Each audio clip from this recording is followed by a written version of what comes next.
আল্লাহ পাকের কালামুল্লাহ শরীফ থেকে একটা আয়াত তেলাওয়াত করেছে আর একটা হাদিস। আয়াতটা হলো সব সমস্যার সমাধান দিতে পারে আল কোরআন। সে আয়াতে কারিমা আপনাদের সামনে আলোচনা হবে। মুমিনদের সুস্থতার জন্য, শেফার জন্য, সমস্ত রোগ মুক্তির জন্য আল্লাহ তাআলা এই কোরআন নাজিল করেছে। বলেন সুবহানাল্লাহ। এই বাচ্চারা এই দেখ সুবহানাল্লাহ, ঝাঁকি ভালোই আছে মাশাআল্লাহ। ছোট ছোট মানুষ সামনে বসেছে, বুঝুক বা না বুঝুক, কি কন ওরা কি সব কথা বোঝে তাই? তারপর সুবহানাল্লাহ ঠিক আছে। এই বাচ্চাগুলো একদিন ওখানে বসবে না, এই জায়গায় এসে বসবে, ঠিক কিনা বলে? আমরা এক সময় এরকম সামনে বসে বসে ওয়াজ শুনতাম। তখনকার দিনে ওয়াজ শোনাও খুব কষ্ট ছিল, এখন তো মোটামুটি সুবিধা। তখন এই মোবাইল বলে কোনো জিনিসই ছিল না। মোবাইল যে পৃথিবীতে আসবে আমরা এটা কল্পনাও করি। এখন সরাসরি দেখা যাচ্ছে। এখানে ওয়াজ হচ্ছে লাইভের মাধ্যমে, গোটা পৃথিবীর বাংলা ভাষাভাষী যেখানে আছে সেখানে তারা দেখতেছে। কি যুগ পড়ে গেল! আরো সামনে যে কি আসতেছে আল্লাহ ভালো জানে। যেরকম ঠিক কিনা? ছোট ছোট বাচ্চারা সামনে বসে বসে আলোচনা শুনতেছে। আমরা দোয়া করি আল্লাহ তাদের এদেরকে বিখ্যাত আলেম হিসাবে কবুল করুক। সকলে বলে আল্লাহুম্মা আমিন। আর একটা হাদিস আপনাদের সামনে উপস্থাপন করেছি, সেখানে 5টা। আল্লাহ রাসূল বলতেছেন, ইন্নাল জান্নাতা তুস্তাকু ইলা খামসাতি নাফারিন, নিশ্চয় 5টি দলের জন্য আল্লাহর জান্নাত আশা করে আছে। এই 5টা দল জান্নাতের আশা করে না, বরং জান্নাতই তাদেরকে পাওয়ার আশা করে। সুবহানাল্লাহ বললেন না? আমরা জান্নাত পাওয়ার চাই কি চাই না? যেরকম চাই কি চাই না? কিন্তু এই 5টা দলেরা জান্নাত চায় না, বরং জান্নাতই তাদেরকে চায়। 1 নম্বর দল হলো তালিয়াল কোরআন। 1 নম্বর দল হলো কোরআনের দল। যেরকম কিসের দল? এখানে বলা হয়েছে তালিয়াল কোরআন। এই তালিয়াল শব্দ ব্যাখ্যা করা হয়েছে এভাবে, কোরআন পড়বে, কোরআন বুঝবে, কোরআন মোতাবেক যারা নিজের জীবন পরিচালনা করবে, আল্লাহর জান্নাত তাদেরকে পাওয়ার জন্য আশা করে থাকবে। কবে তারা জান্নাতে যাবে? তারপরে জান্নাত তাদেরকে বরণ করবে।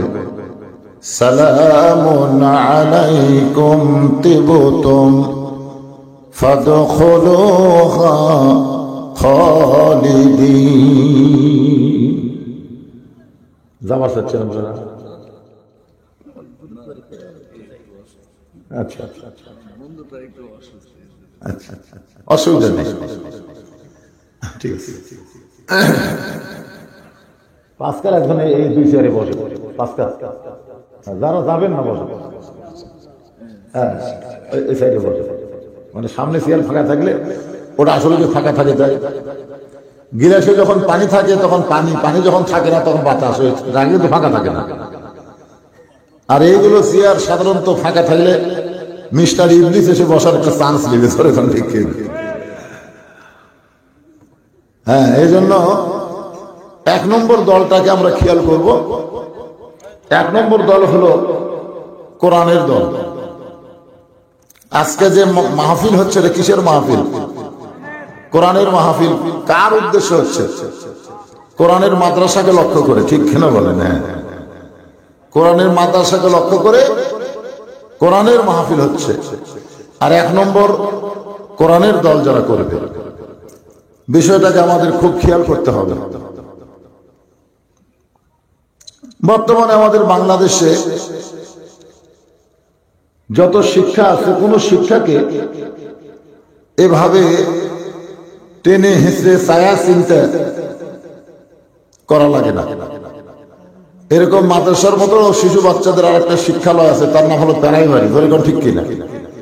প্রাইমারিতে কোনোদিন মাহফিল করা দেখছেন আপনারা? এরকম মাইকিং শুনছেন যে প্রাইমারির উন্নয়ন কল্পে মাহফিল শুনছেন? তো 90% মুসলমানের দেশে প্রাইমারির কোনো মাহফিল করা লাগে না, প্রাইমারির উন্নয়নের জন্য চিন্তা করা লাগে না। আর এই মাদ্রাসার জন্য মাদ্রাসার উন্নয়নে মাহফিল করতে হয়, ঠিক কিনা?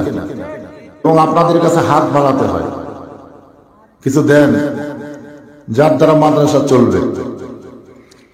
এইরকম অবস্থা কেন হলো? এটা কি জন্য আমাদের দেশে হলো? এ কোরআনের দল খুব খেয়াল করে শুনবেন। খুব দৌড়াতে দৌড়াতে একটা ছেলের পায়ের স্যান্ডেল ছিঁড়ে গেছে। জোরে কোন কি ছিঁড়ছে? স্যান্ডেল ছিঁড়ে গেছে। ওই ছেলেটা হলো 30 পারা কোরআনের হাফেজ। আমি যুক্তি দিয়ে আপনাদের বোঝানোর চেষ্টা করতেছি, খুব মনোযোগ দিবেন। তো রাস্তায় বসে ছেলেটা কাঁদতেছে। রাস্তাতে একজন পথিক যাওয়ার সময় বলতেছে, কান্দো কেন? বলে, আমার পায়ের স্যান্ডেল ছিঁড়ে গেছে। তো মরুভূমির দেশে খালি পায়ে হাঁটা যায় না, এই জন্য আমি এখন কি করে মাদ্রাসায় যাব? অনেক দূর আমার মাদ্রাসা। লোকটা বলতেছে, তোমাকে অনেক দূর মাদ্রাসা যাওয়া লাগবে না, সামনে একটা শহর আছে, এই শহরের মাথায় মুসি আছে, মুসি মুসি পায়ের স্যান্ডেল সেলাই করে দেয়। তুমি তার কাছে যাও, তোমার সমস্যার সমাধান হয়ে যাবে। ছেলেটা একটু কষ্ট করে মুসির সামনে গিয়ে সালাম দিল, আসসালামু আলাইকুম চাচা, কেমন আছেন? মুসি চমকে উঠছে, কারণ মুসির কেউ সালাম দেয়? যেরকম দেয়। আমার এলাকার হিন্দু যারা, তারা আমাকে একদিন বলতে হুজুর, আপনার মাদ্রাসার ছেলেরা আমাদেরকে সালাম দেয়। আমি কইলাম, কি জন্য দেয়? দেয় আমাকে দেখা যায়, আসসালামু আলাইকুম চাচা, কেমন আছেন? আমরা তো হিন্দু, তারা জানি না। আমি বললাম, ওদেরকে সালামের শিক্ষা দেওয়া হয়, যার কারণে মুরব্বী দেখলেই ওরা সালাম দেয়। সুবহানাল্লাহ বলেন। আসসালামু আলাইকুম চাচা। মুফতি চন করে বলতেছে, আমার সালাম দেওয়ার কারণ কি? বাচ্চা বলতেছে, আমার পায়ের স্যান্ডেল ছিঁড়ে গেছে, মেহেরবানি করে একটু সেলাই করে দেন। মুসি দুইটা ভয়ের ফোঁটা স্যান্ডেল সেলাই হয়ে গেছে। স্যান্ডেল সেলাই করতে খুব বেশি সময় লাগে। ছেলেটা স্যান্ডেলে যখন যাবার চাচ্ছে, মুসি বলতেছে, এই বেটাই পয়সাতে সারানা, পয়সা না দিলে তো চলবে না। এবার বাচ্চাটা চোখের পানি বের করে বলতে, চাচা আমার কাছে সারানা পয়সা নাই। বলে, এই জন্যই তো সাল, এই জন্যই তো চাচা। হ্যাঁ চাচা, আমার কাছে সারানা পয়সা না থাকলে কি হবে? আমি 30 পারা কোরআনের হাফেজ, সেই কোরআন থেকে উম্মুল কোরআন সূরা ফাতিহা পড়ে আপনার জন্য দোয়া করব, আল্লাহ যেন আপনার কামাই বরকত দেয়। অনুনাজ্জিলু মিনাল কোরআনি মা হুয়া শিফাউ ওয়া রাহমাতুল লিল মুমিনিন।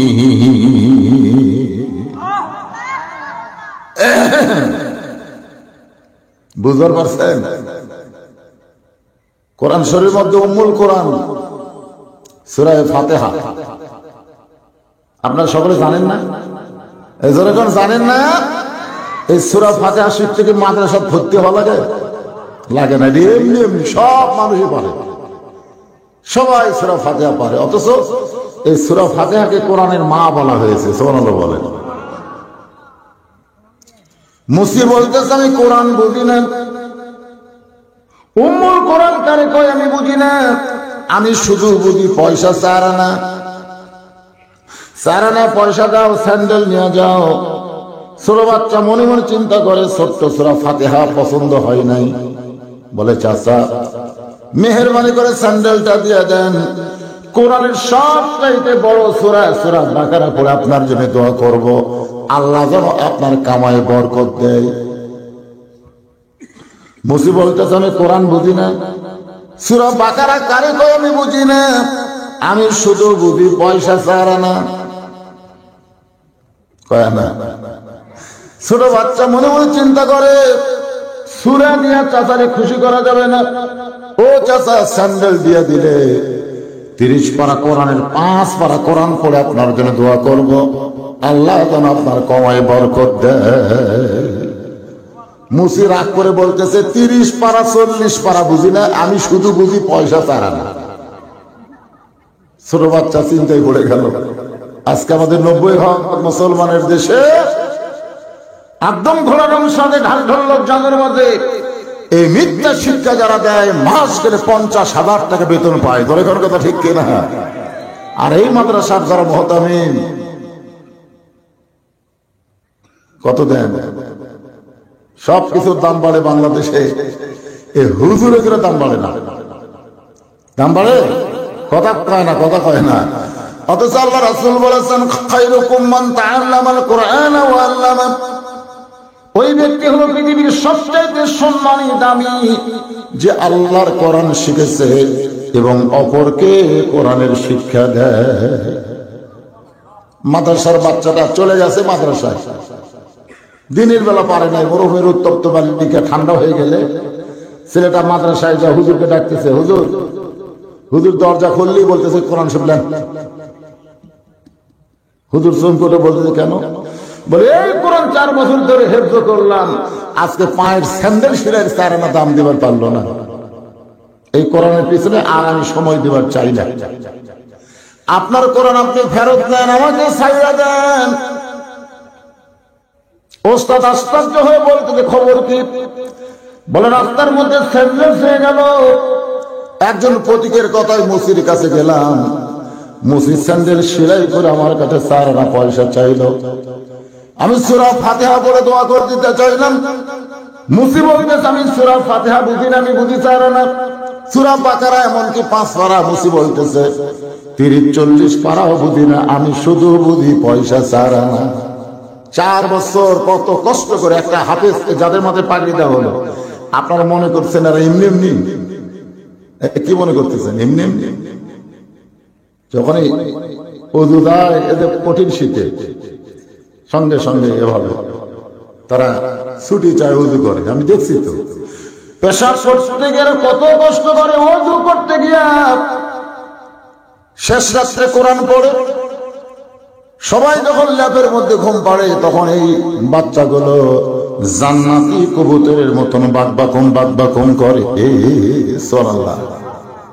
4 বছর ধরে 30 পারা কোরআন হেফজ করলাম, আজকে পায়ের স্যান্ডেল শিলের 4 আনা দাম দিল না। এই কোরআনের পিছনে আর আমার জীবন নষ্ট করব না। একটা অটো ভ্যান চালাইলে দিন গেলে 600 টাকা কামাই করে, মাস গেলে 20,000 টাকা হয়।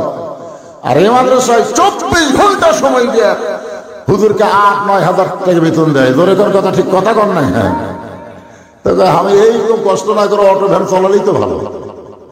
বর্তমানে অটো ভ্যান লাগে তা মশান হতে হয়।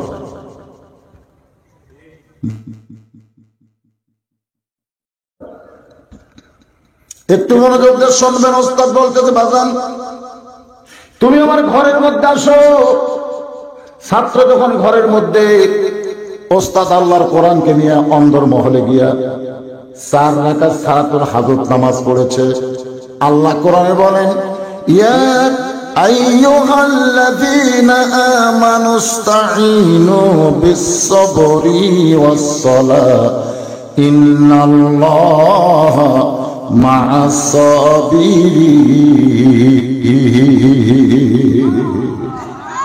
আল্লাহর কাছে ওস্তাদ বলতেছে আল্লাহ তোমার কোরআন শরীফ পৃথিবীর সব চাইতে দামি। আপনার বলেন তো কোরআনের চাইতে অন্য কারো দাম আছে? সবচাইতে পৃথিবীর মধ্যে দামি কে? আরো ধরে কর। কিছুদিন আগে এক বক্তা ভাইরাল হয়ে গেছে, এক ওয়াজে বলতেছে কোরআন দামি না নবী দামি? মানে আমাদের নবী বেশি দামি না আল্লাহর কোরআন বেশি দামি? না বেশির কথা বলে, দামি তো দুটাই, কিন্তু বেশি দামি কোনটা? কোরআন বেশি দামি। কোরআন যার উপর নাযিল হয়েছে তার দাম কোনটা বেশি? ওই বক্তারা কিন্তু খালি এই কথাই করেছে, বলেন তো কোনটার দাম বেশি, কোরআনের দাম না আমাদের নবীর দাম? কোরআন হচ্ছে আল্লাহর বাণী। কোরআন কার বাণী? আল্লাহর বাণী। দুইটাই দামি।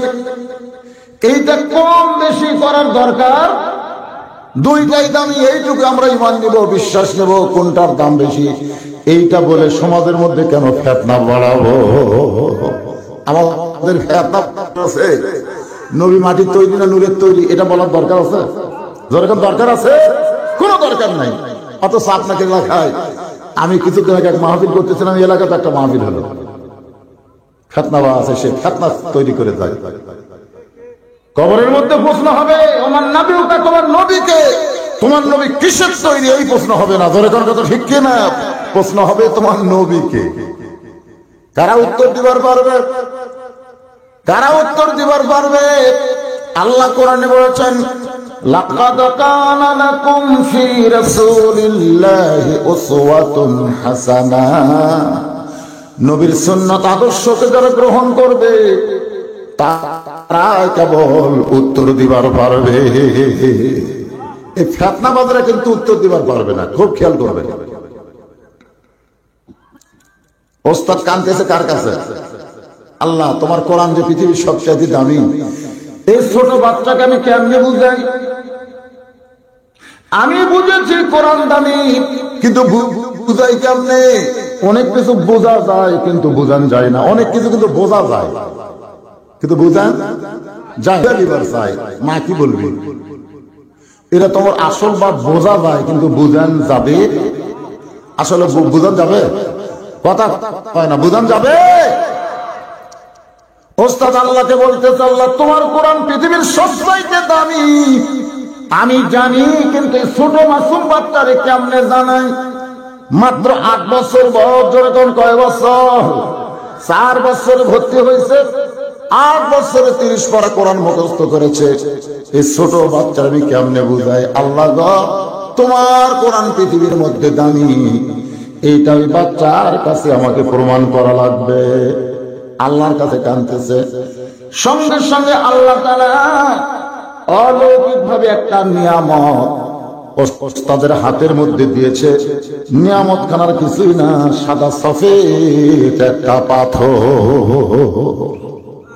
একটা পাথর, ওই পাথর নিয়ে ওস্তাদ এসে ছাত্রকে বলতেছে, আগামীকাল সকালবেলা আমার পুরান একটা স্যান্ডেল আছে, এইটা পাওয়ার তুই বাজারে যাবি। ওই মুসির কাছে পাথরের মূল্য যাচাই করবি, কিন্তু বিক্রি করবি না, বিক্রি করতে পারবি না, শুধু মূল্য যাচাই করবি। এরপরে যে যে দোকান তোর পছন্দ হয় প্রত্যেকটা দোকানে এই পাথরের মূল্য যাচাই করবি, কিন্তু বিক্রি করতে পারবি না। ছাত্র হাতে পাতে নিয়ে চিন্তা করে, এই পাথরের এবার কি দাম? মনে মনে চিন্তা করে, এই পাথরের তো কোনো দাম নাই। মুসলির কাছে যাচাই করতে গেলে মুসলি যদি আমার চেহারার পর নিক্ষেপ করে, পাথর নিয়ে যদি এই চাকরা দিবার পারিস কি গেছে, এই ফেস দেহ চেহারা বরাবর মারে। ছোট বাচ্চা মনে মনে চিন্তা করে, কি করি? ইমান বলতেছে ওস্তাদকে মানতে হবে। প্রাইমারির বাচ্চারা ওস্তাদ না মানলেও এই হাফেজি মাদ্রাসার ছাত্র কিন্তু ওস্তাদ মানে। দরকার মানে তো মানে না। এই মাদ্রাসার একটা ছাত্র 30 পারা করে হাফেজ, নোমান ইবনে সাবেত, খালিফাই মাদ্রাসায়। ওস্তাদ বলতে চাই, নোমান এই মাদ্রাসা ছুটি হলে তুই আমার ঘরে যাবি। তো মাদ্রাসা যে ছুটি হয়েছে নোমান ইবনে সাবেত হুজুরের ঘরে, হুজুর চৌকির তল থেকে পুরান একটা কাপড়ের জুতা বের করে বলতেছে, এইটা নিয়ে যা, এটা আমি পাঁচ দিতাম আর পাঁচ দেই না, পুরানো হয়ে গেছে তো, এইটা পায়ে দিয়ে আগামীকাল আসবি রে, তোর পায়ের তাহলে তুই গরম লাগে না। নোমান ইবনে সাবেত ওস্তাদের জুতা জোড়া নিয়ে বাড়ির দিকে যায়, মনে মনে চিন্তা করে, যেই জুতা হুজুর পায়ে দিছে সেই জুতা আমি পায়ে দিলে ওস্তাদের শানে চরণ বেয়াদবি হবে। বাড়িতে যায় জুতা ধুইয়া পরিষ্কার করে ওই জুতার কাপড় দিয়া নোমান ইবনে সাবেত মাথার টুপি বানায়া পরদিন মাদ্রাসায় চলে আইছে। ওস্তাদ দিবার কইছে কোথায়? পায়ে হাত দিতে কোথায়? মাথায়। মাদ্রাসা আসলে ওস্তাদ তাকে দেখে আদৌ খালি মাও, আমার পুরানো জুতা পরে পায়ে দেয় নাই। রাগ করে বলে, রে নোমান ইবনে সাবেত, মাদ্রাসা ছুটি হলে তুই আমার কামরায় যাবি। যেই মাত্র মাদ্রাসা ছুটি হয়েছে, নোমান ইবনে সাবেত হুজুরের কথা মতো কামরায় চামড়ার চাবুক দিয়ে সমানে পিটন শুরু হয়ে গেছে। মারতেছে মারতেছে, সমানে মারতেছে। নোমান ইবনে সাবেত কিছুই বলতেছে না। এক সময় চামড়া কাটা রক্ত বের হয়ে কাপড় ভিজা যায়। ওস্তাদ মার বন্ধ করে বলে, বাজান এত মারি তোকে, এত মারি, তুই তো কিছু কথা বলিস না।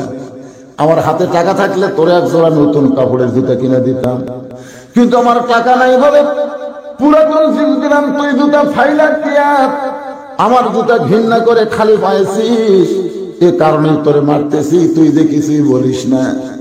নোমান কান্দা বলে, হুজুর আপনি শুধু আমার পায়ের দিকে তাকান, আপনি আমার মাথার দিকে কেন তাকান না? আপনার কাপড়ের জুতার কাপড় খুলে পরিষ্কার করে আমি মাথার টুপি বানাইছি। ওস্তাদ কান্দারে বলে, বেটা এত মার তোরে মারলাম, তুই আমারে কেন বলিস নি? বলে, হুজুর আমি কয়েকদিন আগে স্বপ্নে দেখেছি আল্লাহর কোরআন শিক্ষা করতে গিয়ে কোন ছাত্র যদি পিটন খায়, আল্লাহর কোরআন শিখতে শিখতে যদি কোন ছাত্র শাস্তি পায়, ওই দেহটা আল্লাহ জাহান্নামের জন্য হারাম করে দেয়। কোরআন শিখতে শিখতে তারা পিটন খায়। তাহলে মাদ্রাসার ছাত্র ওস্তাদকে বেশি মানে না কম মানে? চিন্তা করতেছে, যাই দেখি কি হয়। এবার ছাত্র ওই সাদা সফেদ পাথর নিয়ে মুসির কাছে সালাম দিয়ে বলে, চাচা দেখেন তো পাথরের দাম কত? মুসি কয়, কি এটা? পাথর স্যার না কোথায় রে, তোর স্যান্ডেল দুটো পড়ে আছে। স্যার আনতে পারে না, চাচা দেখেন তো পাথরের দাম কত? মুসি পাথর হাতে নিয়ে ফাইলা দিছে, এই পাথরের কোনো দাম নাই রে পাগল। ছাত্র পাথর কুড়ে নিয়ে যাচ্ছে আর চিন্তা করে, মুসিটাও বোকা দেখে অন্যদিকে ফেলা দিছে, কিন্তু কেউ যদি রাগ করে আমার চেহারা বরাবর মারে, কি করব? মন বলতেছে ওস্তাদের হুকুম মানতে হবে। একটা মনোহারি দোকানে সালাম দিয়ে বলে, চাচা দেখেন তো এই পাথরের দাম কত? মনোহারি দোকানদার পাথর হাতে নিয়ে বলতেছে, বাজান পাথরের কোনো দাম নাই, তবে তোর চেহারা দেখলে আমার বড় মায়া হয়। সুবহানাল্লাহ। মাদ্রাসার বাচ্চাদের দেখলে মায়া বেশি হয় না কম হয়?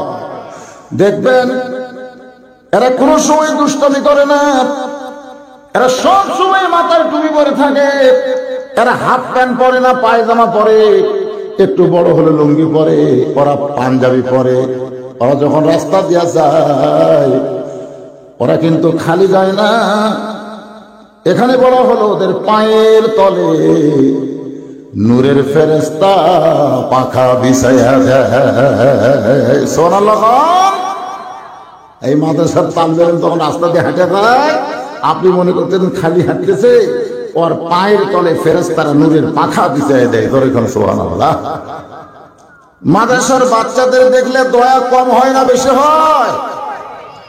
মনোহারির দোকানদার চিন্তা করে, পাথরের তো কোনো দাম নাই, পাথরের কোনো দাম নাই, তোমার চেহারা দেখলে আমার একটু মায়া হয়, ধরো বাবা তোমাকে 5টা টাকা দিলাম, এই 5টা টাকার কিছু কিনা খাও।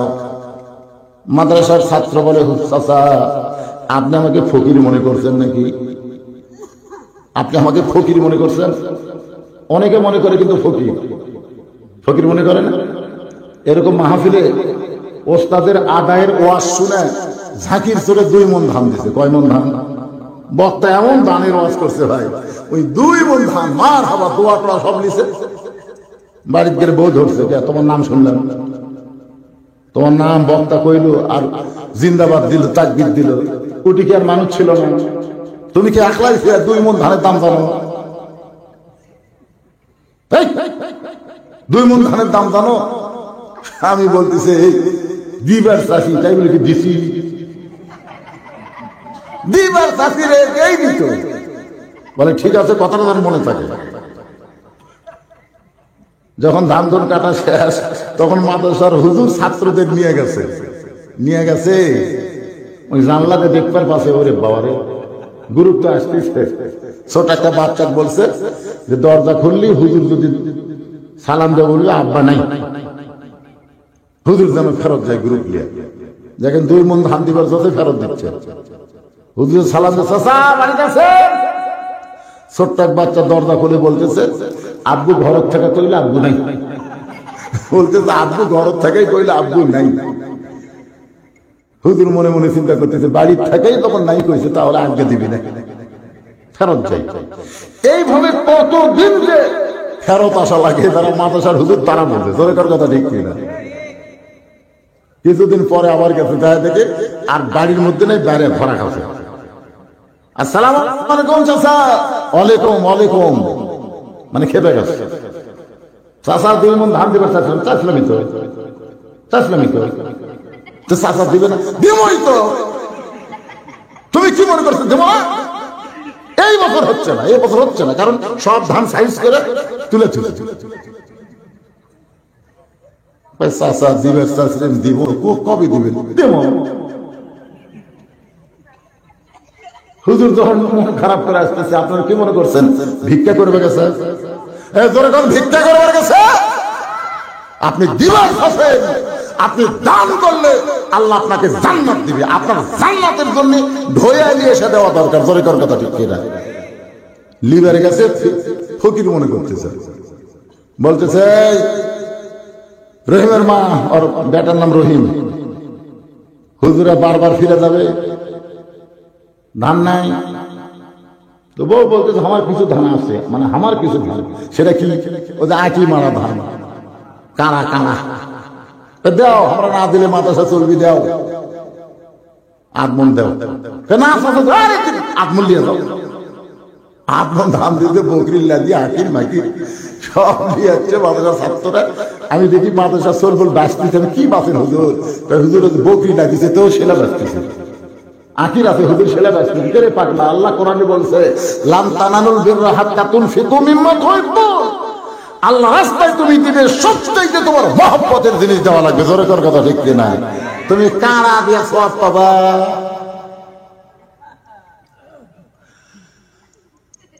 মাদ্রাসা চান বলেন, বলে হুজুর হাফেজ সাহেব বলতেছে চাচা আমি ফকির না, যে ভিক্ষা চাই। এই পাথরের যদি কোনো দাম থাকে তাহলে পাথরের দাম আপনি দিবার পারেন। মহাজন বলতেছে বাবা এই পাথরের কোনো দাম আমার কাছে নাই। পাথর নিয়ে যখন ফিরে আসবে এমন সময় একজন কর্মচারী বলে মহাজন আমাদের কয়েকদিন হলে ওজনের একটা পাথর হেরে গেছে, এই পাথর যদি সেই পাথরও বরাবর হয় তাহলে দেখেন তো পাথরটা নেওয়া যায় কিনা। কাঠ ধরা করে দেখা গেল ওই হারানো পাথর বরাবর হয়েছে। ও মহাজন বলতেছে বাজান পাথর যদি আমারে দাও তাহলে তোমাকে যে 5টা টাকা দিবার চাইছিলাম এটা পাথরের বিনিময়ে তোমাকে দিবার চাই। হাফেজ সাহেব বলতেছে, তালবে ইলম বলতেছে চাচার দরকার নাই, ওস্তাদ শুধু বলছে দাম শুনলে বিক্রি করতে পারবা না। চলতে চলতে সোনার দোকানে গিয়ে সালাম দেওয়া, চাচা দেখেন তো আপনার কাছে পাথরের দাম আছে কিনা। স্বর্ণকার পাথর হাতে নিয়ে চমকে উঠলেন, এত সুন্দর পাথর সোনার শোকেজের মধ্যে রাখার সঙ্গে সঙ্গে পাথরের আলোতে সোনার আলো আর দেখা যায় না।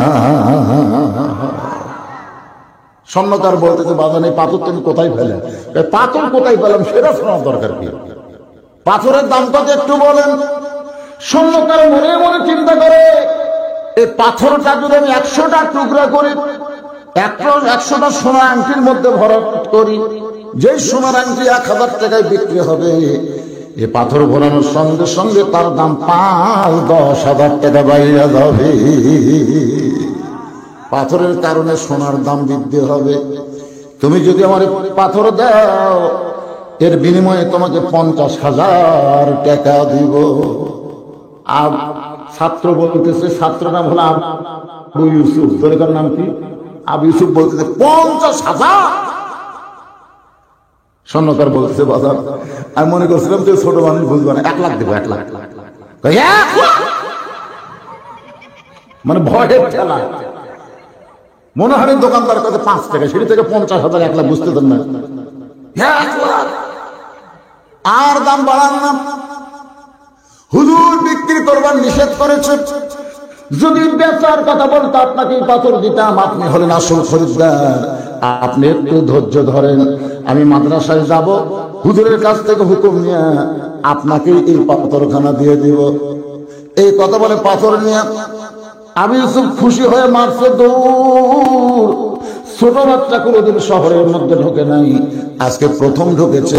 যে রাস্তা দিয়ে গেছে ওই রাস্তা আর ফিরতে পারে নাই। আপনারা বগুড়া 7 মাথায় গেছেন, বগুড়া 7 মাথা আছে না? যে জীবনে বগুড়া 7 মাথার যায়নি, তাহলে একটা ঘুরে আনতে ছাড়া দেবেন, তুই কোন দিক দিয়ে আসলে রে?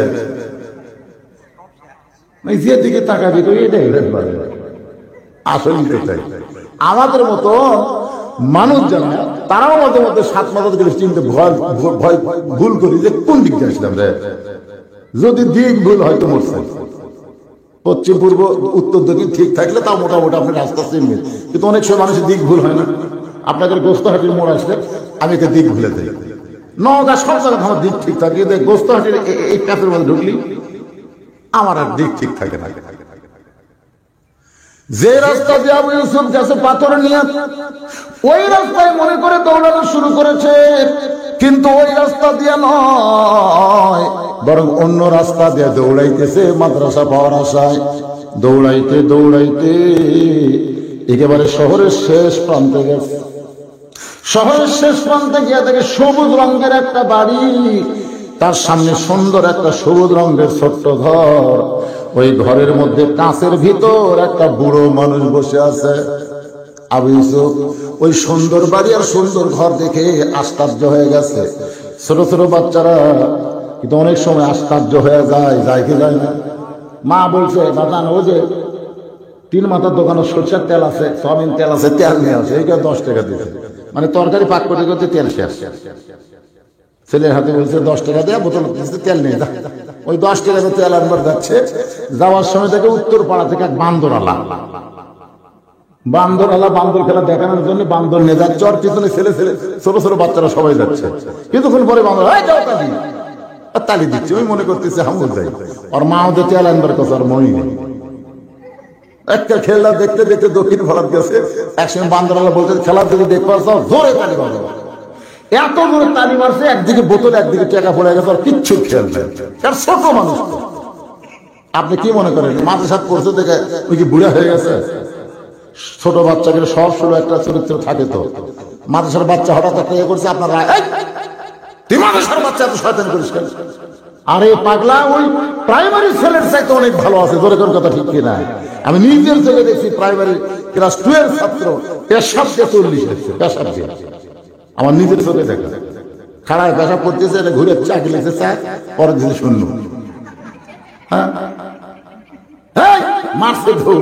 সামনে গিয়ে বললাম, কি করলি? কোন ক্লাসে পড়িস? ক্লাস 2 এ পড়ি। তো খাড়ায় পেশাব করলি কেন? পেশাব দিয়ে কি করলি? তোর ছাদ তোকে শিখাইনি কেমনি পেশাব করা লাগে? ও তখন মুসকি মুসকি হাসে, চাচা আমার প্রাইমারি সারি খাড়া হয়ে পেশাব করে, আমি পেশাবখানা যা দেখি আমার একটা সারও বসে না।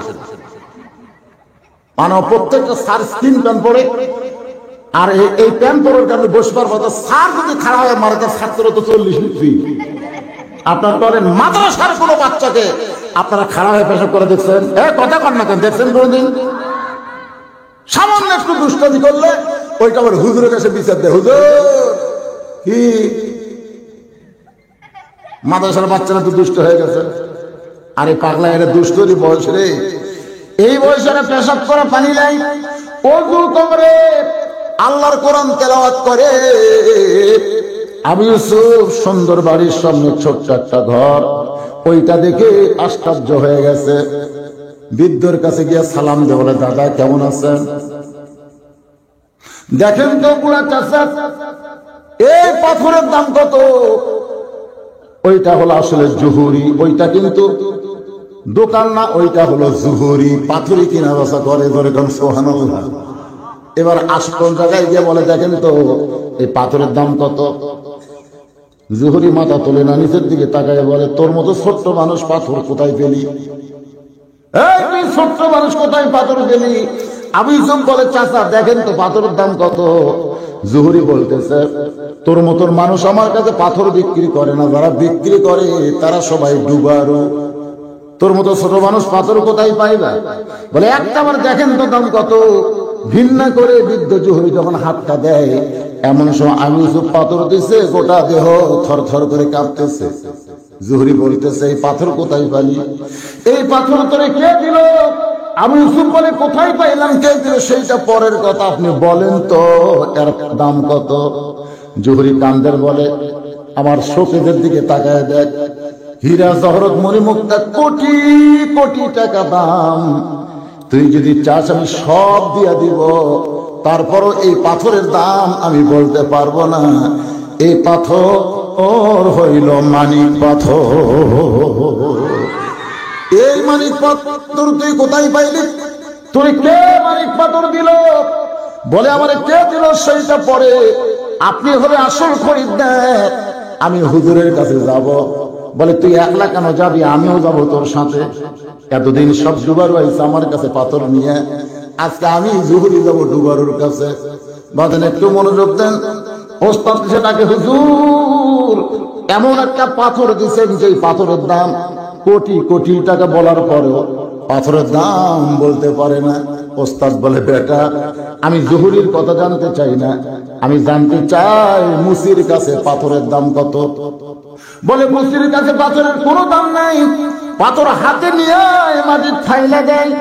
ওস্তাদ কান্দার বলে ইউসুফ যেই মুসি মানিক পাথর চেনে না, সেই মুসির কাছে তুমি কোরআনের মূল্য কেমনে যাচাই করো? কোরআনের মূল্য তারাই দিবে যারা আল্লাহর কোরআনের পাগল হয়েছে। আজকে আমাদের বাংলাদেশে মুসি মার্কা লোকেরা প্রাইমারির দাম বোঝে, হাই স্কুল কলেজের দাম বোঝে, কিন্তু হাফেজি মাদ্রাসা কোরআনের দাম বোঝে না। ধরে বলেন কথা ঠিক কিনা? তালিয়াল কোরআন, এক নম্বর হলো কোরআনের দল।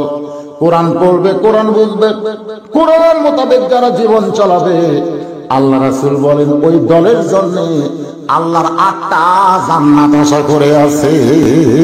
সুবহানাল্লাহ বলেন। 2 নম্বর দল হলো অমতিমুল জাইয়ান। 5টা দলের কথা বলে তোর কয়টা? এক দল শেষ। 2 নম্বর দল হলো মুতিমুল জাইয়ান, যারা ক্ষুধার্তকে অন্ন দান করে। ক্ষুধার্তকে অন্ন দান করে। আল্লাহর একজন বান্দা ছিলেন, নাম হলো রবি ইবনে সুলাইমান। হজ করতে যাবেন, এটা ফরজ হজ না, এটা হলো নফল হজ। আমাদের বাংলাদেশে অনেক হাজী সাহেবরা এরকম অহংকার করে বলে এবার যে আমার 10 বার হলো। কয়বার হলো? 10 বার। আপনারা বলেন তো ওই লোকটার বাড়ির আশেপাশে কোনো এতিম অসহায় আছে না নাই? এখানে আছে না নাই? তো তোমার 10 বার হজ করবার কে কথা? সামর্থ্যবান মানুষের জন্য জীবনে কয়বার হজ করা লাগবে? কথা কোন জীবনে কয়বার? একবার হজ করলে চলবে। ওই 10 বার কাছে অহংকার করে বলতেছে এবার যে আমার 10 বার হলো। আছে না নাই? যেরকম আছেন না? আর হজত যাওয়ার একটা ব্যবসা হয়ে গেছে। আর গল্প মারা, আপনার বাড়ির পাশে যদি কোনো বিধবা থাকে, থাকে, আপনি যতই হজ করেন কোন সব আল্লাহ দিবেন না। মুতঈমুল জাইয়ান, ক্ষুধার্তকে অন্নদান করা। সূরা মাউন পড়ে দেখেন আল্লাহ বলতেছেন আর আইতাল্লাযী ইউকাজ্জিবু বিদ্দীন ফাযালিকাল্লাযী ইয়াদউল ইয়াতীম ওয়ালা ইয়াহুদ্দু আলা তুআমিল মিসকিন। আল্লাহু আকবার। ওরা 10 জন বন্ধু মিলে হজে যাবে। ধরে কোন কয়জন? হজে যাওয়ার তারিখ হয়ে গেছে। হজে যাওয়ার আগে দেখবেন মানুষ আত্মীয় স্বজনের কাছ থেকে দোয়া চাই, বন্ধু বান্ধবের কাছে দোয়া চাই, ভাই আবার হজে যাচ্ছে, আমার জন্য দোয়া করো, শরীর যেন সুস্থ থাকে। এরকম দোয়া নিয়ে রবি ইবনে সুলাইমান গভীর রাত্রে নিজের বাড়ির দিকে আসতেছে। তখন তো এরকম যেখানে সেখানে অটো ভ্যান ছিল না, হেঁটে হেঁটে যাওয়া লাগে, না হয় ঘোড়া গাধার পিঠে চড়ে। তিনি আস্তে আস্তে রাত হয়ে গেল। হঠাৎ তিনি দেখতেছেন গভীর রাত্রে রাস্তার পাশে কে যেন কি করতেছে। রবি ইবনে সুলাইমান চমকে গেল। রাস্তার পাশে কি হচ্ছে একটু নিকটে গিয়ে দেখে একটা মেয়ে মানুষ মরা গাধার গা থেকে গোস্ত কাটতেছে আর টোপলা বাঁধতেছে। মরা গাধা, সে মরা গাধার গা থেকে গোস্ত কাটতে সেই গোস্তটা টোপলা বাঁধতেছে। রবি ইবনে সুলাইমান চমকে গেল। গাধা খাওয়া হারাম। ধরে কারণ গাধা খাওয়া কি? তাহলে মরা গাধা কি? আমার ভাই বলতেছে ডবল হারাম। মরা গাধার গা থেকে গোস্ত কাটতে টোপলা বাঁধতেছে। রবি ইবনে সুলাইমান চমকে গেল। যে গোস্ত গাধার গোস্ত খাওয়া হারাম, মরা গাধার গোস্ত কাটে, কারণ কি? মনে হয় মেয়েটা কোন হোটেলের সঙ্গে যোগাযোগ করছে, রাতের বেলা গোস্ত সাপ্লাই দেয় আর দিনের বেলা জনগণকে খাওয়ায়। ঢাকার একটা হোটেলের পাশ থেকে 6টা কুত্তার কঙ্কাল পাইছে। র্যাব ধরা কয় তোর হোটেলের পাশে কুত্তার কঙ্কাল খেন। পিটনের চোটে বলছে আমি কুত্তারে রাতের বেলা জব করে দিনের বেলা খাসি হিসাবে চলা। কুত্তা খায়, জনগণ কি খায়? এ কথা কন না, কি খায়? মুরগি খাবেন, হোটেলে যা মুরগি খাবেন, যত মুরগি মরে বগুড়া থেকে নওগাঁ থেকে ঢাকায় যাতে গাড়ির মধ্যে যত মুরগি মরে, ওই মরা মুরগি আবার বিক্রি হয়, ওইটা হোটেল রোস্ট করে আপনার খাওয়া। এই জন্য আমি হোটেলে গেলে বেশিরভাগ ডিম খাই। ডিম দেন হুজুর, এত টাকা কামাই করেন, ডিম খান কেন? কি ডিম দিয়ে খাই ভাই? খাবেন? কুত্তার গোস্ত খাসি বানাচ্ছে রে, ধরা খাচ্ছে বাংলাদেশে। রবি ইবনে সুলাইমান মেয়েটার পিছনে পিছনে রওনা দিল, দেখি মেয়েটা কোথায় যায়। কোন হোটেলের সঙ্গে নয়, একটা ভাঙ্গা বাড়ির মধ্যে ঢুকলো। যেই মাত্র ঢুকেছে, দুইটা যুবতী মেয়ে মা মা বলে কাঁদতেছে। মা বলতেছে কান্দার দরকার নাই, আল্লাহ পাক রহমত করেছে, আমি গোস্ত আনছি এক টোপলা সিদ্ধ করে খাও, আল্লাহ শুকর আদায় করো। মা মেয়েদেরকে মরা গাদার গোস্ত দিয়ে বলতেছে সিদ্ধ করে খাও, আল্লাহর শুকর আদায় করো। রবি ইবনে সুলাইমান চমকে গেল যে নিজে দেখলাম মরা গাদার গাছে গোস্ত কাটে, সেই গোস্ত মেয়েদেরকে দিয়ে বলতেছে আল্লাহ রহমত করছে, গোস্ত খাও, আল্লাহর শুকর আদায় করো। আর ধৈর্য ধরতে পারলেন না, পথের এবার থেকে চিৎকার করে বললেন, মা, ও মা, তুমি একজন মা হয়ে তোমার উদরের মেয়েদের কেমন ধোকা কেন দাও? আমি নিজের চোখে দেখছি তুমি মরা গাদার গোস্ত নিয়ে আইছো, যে গোস্ত খাওয়া হারাম, সেইটা কেমনে আল্লাহ শুকর করে আদায় খাইতে কও? মেয়েটা কান্দার বলে, পথিক, এই গভীর রাত্রে তুমি করতে গাইলা, গভীর রাত্রে তুমি করতে গাইলা, 3 দিন হলে না খাওয়ার কারণে আমার মেয়ে দুইটা ক্ষুধার জ্বালায় যখন সবসময় কান্দে, ওদের বাবা নেই, বাবা দুনিয়া থেকে বিদায় হয়ে গেছে, আমি এখন বিধবা মা, কি করব? রাতের অন্ধকারকে পর্দা বানায়া আমি নিয়ে এসেছি বাড়িতে, ওরা সিদ্ধ করে খাবে, তাও ওদের জীবন বাঁচবে। রবি ইবনে সুলাইমান বলে, মা, তোমার মেয়েদেরকে মরা গাদার গোস্ত খাইতে দিও না। আমি এবার হজে যাবার চাইছিলাম, আমি হজে যাব না, আমার হজের সব সম্পদ তোমাদেরকে দান করে দিব। রবি ইবনে সুলাইমান দৌড়ে বাড়িতে গেলেন, বাড়ির থেকে হজের যত সম্পদ, টাকা পয়সা, খাবার সব টোপলা কাঠুরি বেঁধে ওই মেয়েটাকে দান করে দিলেন। এবার মা আর মেয়ে মিলে আল্লাহর দরবারে দোয়া করতেছে, আল্লাহ, যে মানুষটা হজে যাওয়ার চাইছিল কিন্তু আমাদের ক্ষুধার্ত অভাব দেখে সেই মানুষটা হজ বানচাল করে আমাদেরকে দান করে দিল, আমরা মা মেয়েরা মিলে দোয়া করে, আল্লাহ, তুমি মক্কা মদিনা এই মানুষটার বাড়িতে হাজির করে দাও। এই দোয়াটা কি করছে দেখছেন? আমরা মা আর মেয়েরা মেয়েরা দোয়া করি, মক্কা মদিনা এই মানুষটার বাড়িতে হাজির করে দাও। রবি ইবনে সুলাইমান বলে, না, উল্টা দোয়া করো না, মক্কা মদিনা কোনোদিন মানুষের বাড়িতে আসে না, বরং মানুষগুলোকে মক্কা মদিনায় যেতে হয়। মার মেয়েরা বলতেছে, আমরা দোয়া করে দিলাম, কবুল করার মালিক হচ্ছে আল্লাহ, আমাদের দোয়া করা দরকার, আমরা দোয়া করছি, কবুল করবে কে? দেখে আল্লাহ কি করে।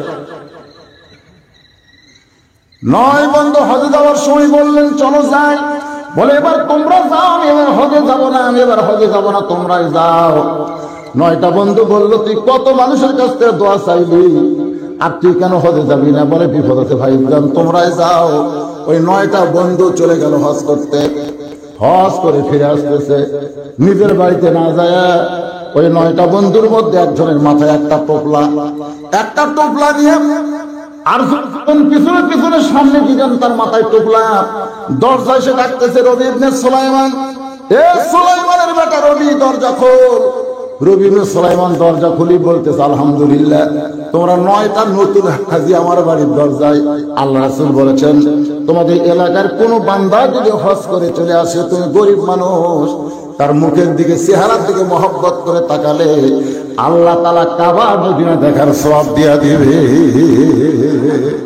তার হাতের সাথে যদি তুমি মুসাফা করতে পারো, আল্লাহ তাআলা তোমার জীবনের গুনাহ মাফ করে দিবে। বলে কারণ সুবহানাল্লাহ। 9টা হাজি আইছে দরজায়। রবি ইবনে সুলাইমান বলতে, ভাইজান, তোমরা চলে আসলে আমি যাইতাম তোমাদের সঙ্গে দেখা করতে। যার মাথায় টোপলা আছে বলতে যায় মিথ্যাবাদী মুনাফিক, এই মিথ্যাবাদী মুনাফিক। কি হজে যাওয়ার আগে তোর কাছে আইছিলাম, তুই না কইলি এবার হজে যাব না, তাহলে আমার মাথার যে টোপলা দেখতেছি এই টোপলা কার? এই টোপলা কার? সাফা মারা সাই করার সময় তুই টোপলা টানতে পারলি না, আমার কাছে টোপলা দিয়ে তুই ছাপা মারা সাই করা শুরু করলি, চলে গেলি কাবা ঘর তাওয়াফ করতে। আমি তোর পিছনে ঘুরি আর তোকে খুঁজে পাইলাম না। রবিউল সুলাইমান আল্লাহ শপথ করে বলতেছি, 9 জন বন্ধু একত্র হয়ে বলে মিথ্যাবাদী। আমরা 9 জন মানুষ 18 চোখ দিয়ে বারবার করে দেখেছি এ মিথ্যাবাদী। আমরা হজ করে চলে গেলাম মদিনায়, যাই দেখি তুই নবীর রওজার পাশে দাঁড়ায়া সালাম দিচ্ছিস। আমরা তোর সঙ্গে নবীর রওজার পাশে সালাম দেওয়া শুরু করলাম। হঠাৎ কোথাও যেন উদয় হয়ে গেলি, গোটা মদিনা খোঁজার তোকে পাইলাম না। আমাদের আগে বাড়িতে এসে দরজা বন্ধ করে দিছিস মিথ্যাবাদী। ধর তোর টোপলা তুই নে। এ বলে একজন টোপলা, মাথার টোপলা ফেলে দিয়া 9টা বন্ধু যখন রাগ করে চলে যায়, রবি ইবনে সুলাইমান টোপলা হাতে নিয়ে কান্দে আর বলে, মাবুদ আমি তো হজে যাইনি, আমার বন্ধুরা আমাকে মুনাফিক বলল, মিথ্যাবাদী বলল। ওরা নাকি আমাকে কাবা ঘর তাওয়াফ করতে দেখেছে, ওরা নাকি ছাপা মারা সাই করতে দিয়েছে, ওরা নাকি নবীর রওজা জিয়ারত করতে দেখেছে, আর এই টুকরো নাকি আমি এদেরকে দিয়েছি আল্লাহ। এ বলে কাঁদতে কাঁদতে কাঁদতে রবি ইবনে সুলাইমান বেহুশ হয়ে পড়ে গেলেন। ওই বেহুশ অবস্থায় দেখতে পায় আল্লাহর নবী আর মদিনায় নাই, রবি ইবনে সুলাইমানের শিওরের পাশে দাঁড়ায়া কাঁদতেছে। বেহুশ অবস্থায় স্বপ্নে বলে, রাসূলুল্লাহ হুজুর, রাসূল বলেছেন মান রাআনি হাক্কান ওয়াজাবাত লাহু শাফাআতি ইয়াউমাল কিয়ামাহ। কেউ যদি আমাকে দেখে, যেভাবেই দেখুক, স্বপ্নে দেখুক আর বেহুশ অবস্থায় দেখুক, যেইভাবে দেখুক না কেন, সে আমাকে সত্য দেখলো। আর আমাকে যারা দেখা নসিব হলো, কঠিন মুসিবতের সময় তার শাফাত করা আমি নবীর উপর আল্লাহ ওয়াজিব করে দিল। আল্লাহর নবী গো, আমার 9টা বন্ধু এসে বলতেছে আমি নাকি হজ করতে গেছিলাম, আমি তো হজে যাই নাই। তবু আল্লাহর নবী আমার 9 বন্ধু বলতেছে আমি নাকি আল্লাহর ঘর তাওয়াফ করেছি, আমি তো তাওয়াফ করতে যাই নাই। ওরা 9 জন বলতেছে আমি নাকি আপনার রওজা জিয়ারত করেছি, আমি তো যাই নাই। তাহলে আমার 9টা বন্ধু আমাকে মিথ্যা কথা, মিথ্যাবাদী মুনাফিক বলে চলে গেল। আল্লাহ নবী বলতেছে, রে ইবনে সুলাইমান, তোমার 9টা বন্ধু মিথ্যা বলে নাই, বরং ওরা যা বলেছে সত্য বলেছে। তুমি এই অসহায়কে ক্ষুধার্তকে দান করার কারণে আল্লাহ তোমার বুকে এত খুশি, তোমার চেহারা একজন ফেরেশতাকে রবি ইবনে সুলাইমান বানায়া তোমার নামে সাই করায় দিয়েছে, তাওয়াফ করায় দিয়েছে, এমনকি আমি রাসূলের রওজা পর্যন্ত জিয়ারত করায় দিয়েছে। তুমি শুনলে খুশি হবে, তোমার কারণে এবার আল্লাহ সকলের হজ কবুল করেছে। রবি ইবনে সুলাইমান বলে, ইয়া রাসূলুল্লাহ, হুজুর আপনি যা বললেন আমার বিশ্বাস হয়ে গেছে, ইয়া রাসূলুল্লাহ আমার বিশ্বাস হয়ে গেছে, কিন্তু আমার এক বন্ধু মাথার টোপলা আমার সামনে ফেলে দিয়ে চলে গেল। এটা কিসের টোপলা গো? ওগো আল্লাহর নবী, আপনার কাছে আমি জানতে চাই। সঙ্গে সঙ্গে আল্লাহ নবী কোরআন থেকে একটা আয়াত তেলাওয়াত করতেছেন, ওমা তুনফিকু মিন শাইইন ফি সাবিলিল্লাহি ইউফা ইলাইকুম ওয়া আনতুম লা তুযলামুন। আল্লাহু আকবার।